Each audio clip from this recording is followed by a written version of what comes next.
साथियों, मुझे भारतीय जनता पार्टी का प्रत्याशी बना करके आपके बीच में भेजा है और प्रत्याशी मुझे आदरणीय नरेंद्र मोदी जी ने, जेपी नड्डा जी ने, अमित शाह जी ने और हरियाणा के मुख्यमंत्री नायब सिंह सैनी जी ने, मनमोहन लाल बड़ौली जी ने, मनोहर लाल खट्टर जी ने बना करके भेजा है। और मेरे से एक ही बात कही, नसीम तुझे हम टिकट दे रहे हैं, बता इस टिकट को कैसे जितवाएगा। मैंने उनके बीच में ये वादा कर दिया कि आप मुझ पर ये विश्वास दिखा रहे हैं, आप मुझे टिकट दीजिए, मेरे भाई, मेरे समाज और मेरी 36 बिरादरी के लोग मुझे जिता करके भेजेंगे, इतना मुझे विश्वास है। मैंने आपकी ऊपर मैंने उनसे ये विश्वास और वादा किया।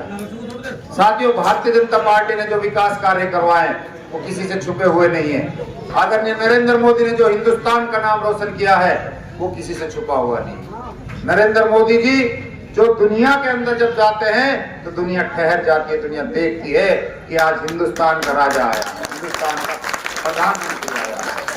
क्यों? ऐसा तो नहीं है कि पहली बार प्रधानमंत्री बने, प्रधानमंत्री तो पहले भी हुए हैं हिंदुस्तान के, लेकिन जो इतना रौब और इतना जो शक्ति जो उन्होंने अपनी आपस में दिखाई है, अपनी ताकत दिखाई है हिंदुस्तान की, इससे पहले उस शक्ति को हमारे हिंदुस्तान के सरकारों ने दबा रखा है। चाहे चाइना हो, चाइना हाथ उठा करके नहीं दे सकता और पाकिस्तान है तो हमारे सामने खड़ा हो जाए। हिंदुस्तान का आज जो नाम अमेरिका भी झुक करके लेता है, चाइना भी झुक करके लेता है, रसिया भी झुक करके लेता है, फ्रांस और इटली, जर्मन और इंग्लैंड भी आज हिंदुस्तान के सामने नतमस्तक होकर के सलाम करते हैं कि हिंदुस्तान ऐसा प्रदेश और ऐसा देश है जो सारे समाजों को जोड़ता है। चाहे कोरोना काल हो, हमारे आदरणीय नरेंद्र मोदी ने कोरोना काल में किस तरीके से लीडरशिप दिखाई, पूरी दुनिया को चेहरा दिखाया। जहां ऑस्ट्रेलिया और अमेरिका और जर्मनी के जो दवाइयों की कंपनियां थी उन्होंने अपनी दवाइयां महंगी कर दी थी, वही हिंदुस्तान के प्रधानमंत्री ने अपने हिंदुस्तानियों को दवाई देने के साथ साथ पूरी दुनिया के अंदर उस कोरोना की दवाई को देने का काम किया, फ्री ऑफ कॉस्ट देने का काम किया। इससे बड़ा सम्मान क्या हो सकता है। साथियों, हमारे हरियाणा प्रदेश के अंदर हमारी 10 साल से सरकार रही है, बहुत विकास कार्य हुए हैं। चाहे फिरोजपुर झिरका में कॉलेज की बात हो, चाहे फिरोजपुर झिरका में हॉस्पिटल की दोबारा से बनने की बात हो, चाहे हमारे फिरोजपुर झिरका में पीने के पानी की बात हो, चाहे फिरोजपुर झिरका में हमारे नौजवानों को रोजगार की बात हो। भारतीय जनता पार्टी ने फिरोजपुर झिरका विधानसभा के किसी भी व्यक्ति को कभी नीचा नहीं समझा, कभी कमजोर नहीं समझा, कभी दूसरा नहीं समझा, हमेशा गले लगा करके हमारा विकास किया है और फिरोजपुर झिरका के अंदर विकास आपको दिखाई भी दे रहा है। साथियों, ये एक्सप्रेस पे निकला है, कहने को तो ये रोड एक्सप्रेस पे है, लेकिन अगर फिरोजपुर झिरका से इसका फायदा देके 1 घंटे में हम गुड़गांव और दिल्ली जा सकते हैं, 2 घंटे में जयपुर जा सकते हैं, बालाजी जा सकते हैं, कहीं भी जाकर के हम अपनी जो है सफर को आसान कर सकते हैं। ये सिर्फ और सिर्फ भारतीय जनता पार्टी ने देने का काम किया है। बातें अगर मैं गिनवाऊं तो बहुत लंबी लंबी हो जाएंगी, आप भी बहुत समय से इंतजार कर रहे थे, मुझे भी आगे कई प्रोग्राम में जाना है। मैं एक बात कह के आपको अपनी बात को समाप्त करूंगा। आज हमारी सरकार नायब सिंह सैनी जी के नेतृत्व में चल रही है और यहाँ के चंद कांग्रेसी जो अपने आप को समाज का हितैषी बना करके यहाँ पर चुनाव लड़ रहे हैं, वो समाज को तोड़कर, समाज में आग लगाकर, समाज और 36 बिरादरी के भाईचारा को खत्म कर करके अपनी राजनीति को चमकाना चाहते हैं। ये आपके लिए, ये हमारे लिए और पूरे 36 बिरादरी के लिए उनका चैलेंज है। वो तोड़ने पे लगे हुए हैं और मैं उनको चैलेंज दे रहा हूं, हम जोड़ कर रखेंगे अपने समाज को तोड़।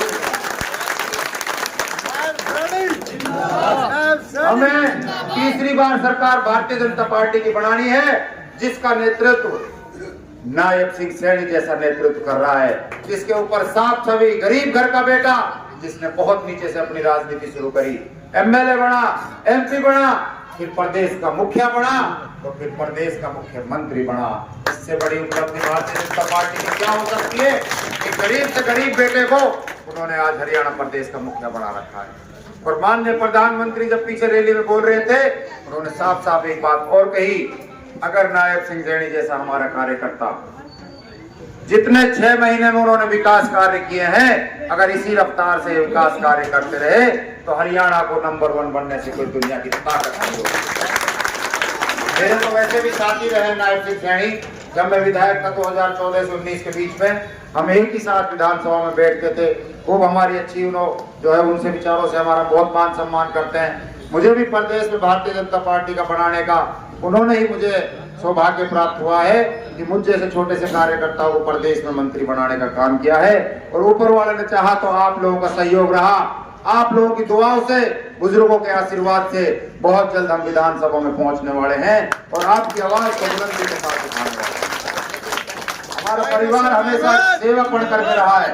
फिरोजपुर झिरका के अंदर हमने जो समाज के साथ जुड़ करके काम किया है, आज उसको चंद दिनों के लिए कहते हैं कि सत्ता मिली, 5 साल के लिए उसको एमएलए बढ़ाया और उसमें ही वो बहक गया, उसमें ही वो तोड़ने की बात कर रहा। हम तो 5 बार एमएलए बन करके भेजे आप लोगों ने, लेकिन हमें कभी तोड़ने की बात। साथियों, मैं यही अपील करते हुए अपनी बात को खत्म करूंगा।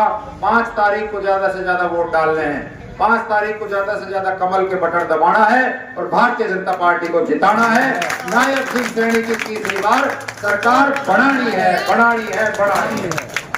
इन्हीं अल्फाजों के साथ मैं आपका एक बार फिर धन्यवाद करता हूं और खासकर मैं अपनी माताओं और बहनों का मैं बहुत बहुत धन्यवाद करता हूं। उन्होंने इतना आशीर्वाद दिया, इतना प्यार दिया।